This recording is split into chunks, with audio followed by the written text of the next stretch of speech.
আপোনাৰ লাজ নালাগে এইবোৰ কথা সুধিব না আপোনাৰ এইটো জয়ছোৱালৰ নহয় জানো জয়ছোৱালৰ পৰিবাৰক সুধিব সেন্দুৰ লয় নে নকয় তাৰপিছত ক'ব মই ক'লো না আপুনি এইবিলাক কথা নুসুধিব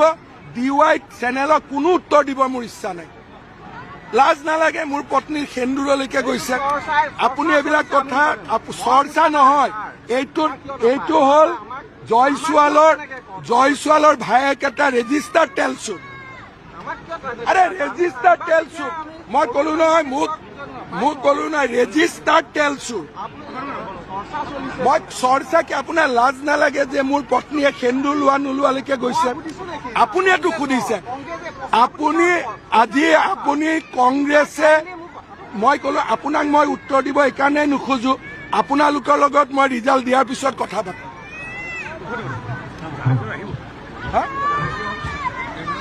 এতিয়া লষ্টত গৈ প্ৰপাৰ্টি বাদ দি সেন্দুৰত ধৰিলেগৈ এইটো লাজ নালাগে ইমান কেইটা জাৰ্নেলিষ্ট থাকোঁতে কোনেওতো এইটো প্ৰশ্ন কৰা নাই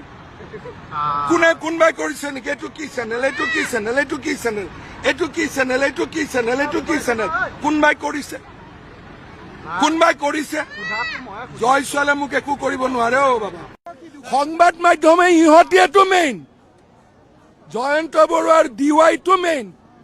গোটেই দুনিয়াক পইচা খুজি পেলাই ব্লেকমেইল কৰি আছে দুনিয়া ভৰক যোনে নিদিয়ে তাৰ কথা বেয়াকৈ লিখে মোৰ হাতত কিমান প্ৰমাণ আছে আজিৰ পৰা 3 মাহ আগতে জয়ছোৱাল মোৰ অফিচত আহিছিল কিয় আহিছিলে সংবাদ পত্ৰৰ মালিক মোৰ অফিচত কি কাম থাকে সুধিব মালিকক আপোনাৰ